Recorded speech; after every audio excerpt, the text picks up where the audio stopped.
You see, as we have already stated, that your land of British Columbia is already quite right. Where you need to heal the land in that sense is to where there has only been, as you would say, physical pollution, but emotional pollution as well. Because again, you have vehicles that are going to and fro throughout your highways. You have pollution that again is coming through, but it's also emotional pollution. It's mental pollution. It's where people are upset, people are angry, people are mad about certain endeavors that they're going through in life. And so as you continue to bless the land, it's no more different than blessing your own body to heal yourselves when you notice that you've had embargoes upon yourself that are, shall we say, unsettling. So you're helping to settle an unsettled land because it carries all of those energies together with you. You have to remember that everything that comes into you also absorbs into the land. Everywhere you put your feet, that energy is going into the land as well. When you're unsettled, the land is absorbing that. So it's very important that you are blessing your space. You are blessing your land because it is your land to work with, you see. Mm-hmm. So again, remember that everything that you are affects everything that represents the extensions of yourself. So as you walk upon the land, where you have goodness in your heart, that goodness in the heart goes into the land. Where there is corruption in your heart, that corruption in your heart goes into the land. So again, there are many in that sense who have forgotten the way relating to sanctifying the land. So this is what you can help to educate others. Bless the space to which you walk. Because if it is not blessed, everything that is absorbed into you will absorb into that space. There is, yes. This is Ron. Yes, hello, Ron. There has been some discussion about RH negative. Yes.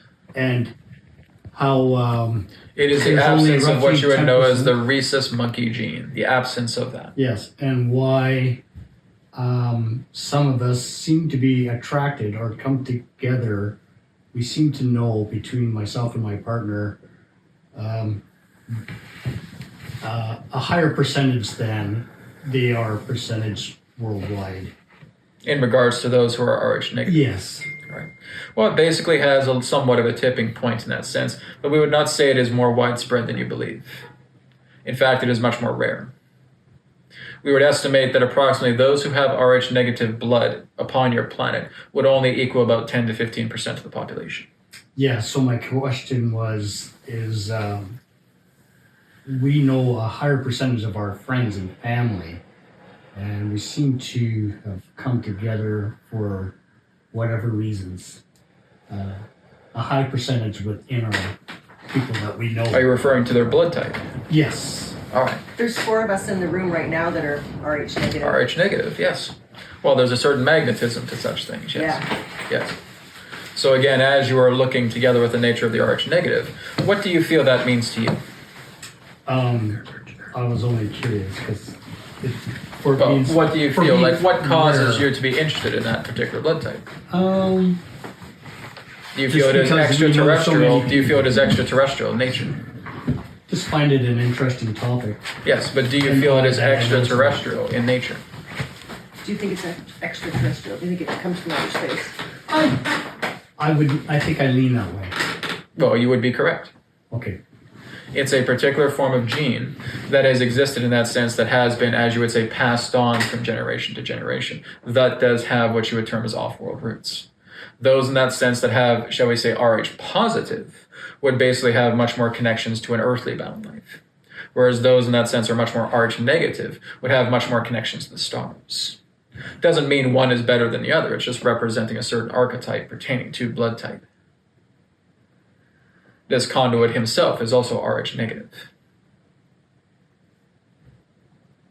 So it doesn't mean anybody's smarter than anybody else. It doesn't mean that anybody's better than anybody else. Just the idea in that sense that represents a certain form of, shall we say, mitochondria connection relating to a particular soul that is representative of a certain theme that they're meant to explore. And some of them in that sense may explore certain, shall we say, greater extensions of life than those in that sense who may be caught up much more into the rhesus positive.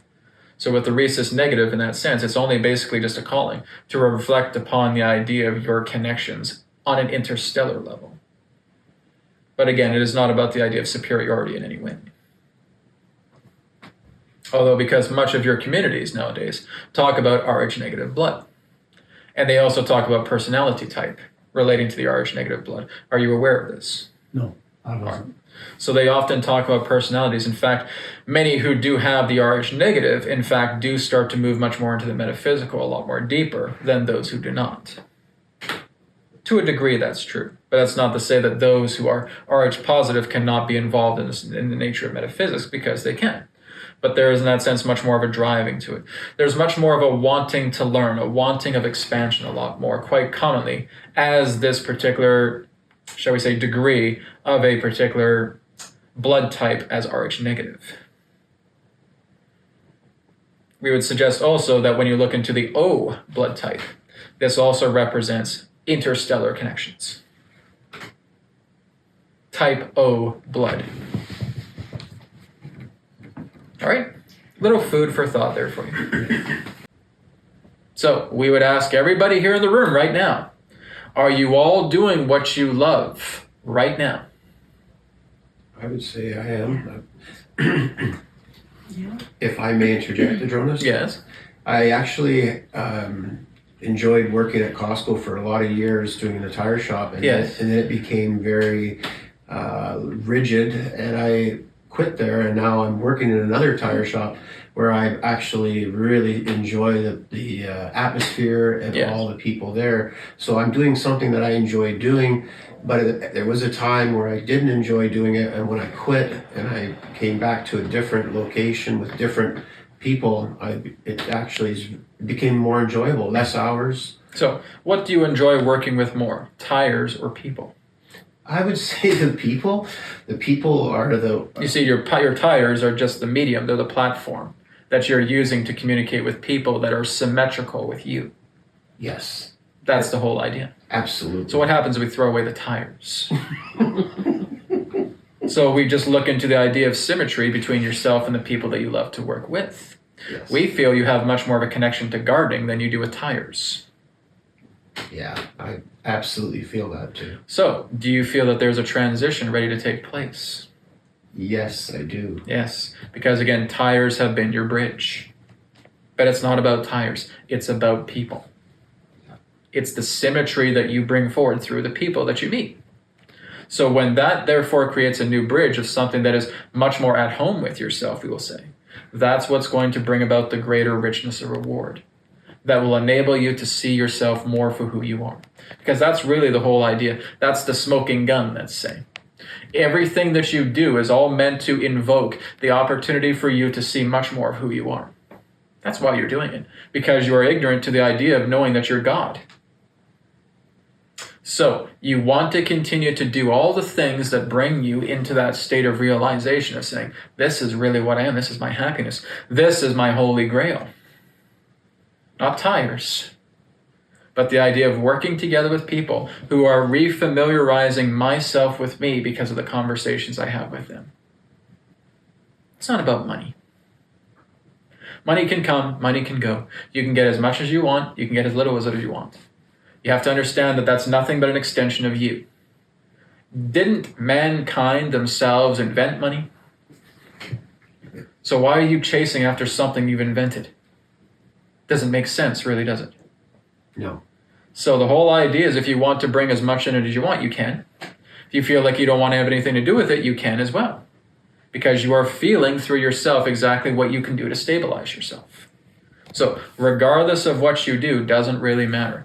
All that really matters is everything that you do in life is a recall back into yourself to know who you really are. You are happiness, you do not need to acquire it. You are love, you do not need to acquire it. You are joy, you do not need to acquire it. You are bliss, you do not need to acquire it. So you're performing these actions as the reflection reminder to let you know that I am.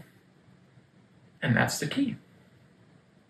So, do you see what we mean when it's not about tires, but it is about people? And tires is just the medium that you're using to work together with these people to feel that you are recalling the nature of your own enlightenment with the people you speak with because they're reflections of you back to yourself. Brilliant. You see? Yes. That's all it comes down to. Does that make sense to everybody? Yeah. It's about not just the bridge, but what you get across the bridge. Now, basically what a lot of people have is they have certain trolls under the bridges. I have this really bad coworker, or I have this really bad boss. I have this family member. I have this friend who's not so cooperative with me. Those are the trolls under the bridge. But guess who put the trolls there? You did. Because of how you see yourself. Because how you see victim consciousness. For as long as you live in victim consciousness, there will always be a troll in your life. But that troll is actually there to try and help you. It's helping you to overcome the fear. So that when you realize that that fear that you hold pertaining to victim consciousness, pertaining to abuse, or what have you, is actually there, when you learn to surrender it, the troll vanishes. All that remains now is the golden bridge from one side to another. So, not everyone's medium can be, as you would say, rainbows and sunshine. There can be very dark and dilapidated bridges because there's no care towards the self that enables that bridge to remain intact so that you can go to the other side to know that you are God. And so, take good care of your bridge. Realize that if there are any trolls there, you're the one that has put the trolls there because of how you see yourself. Because I see myself in little regard. Therefore, I attract all of these forms of little regard through scenarios through myself. Because I put that troll there. Thank you so much for tuning in to New Earth Teachings on YouTube. Don't forget to check out our websites, newearthteachings.com, where you can do private sessions with me, and also etherics.co. And through Etherics, you'll be able to pick up your Healing Code Cards body deck, your mind deck, and your energy deck through Etherics. You will also be able to pick up the Etherbed kit. That is also on Etherics as well. Not to mention that you'll also be able to pick up some apparel and accessories that is also available on Etherics. Thank you so much for tuning into this video, and I look forward to speaking to you in the next one. Om Shanti Shanti Shanti Namaskar, and may it be well with you.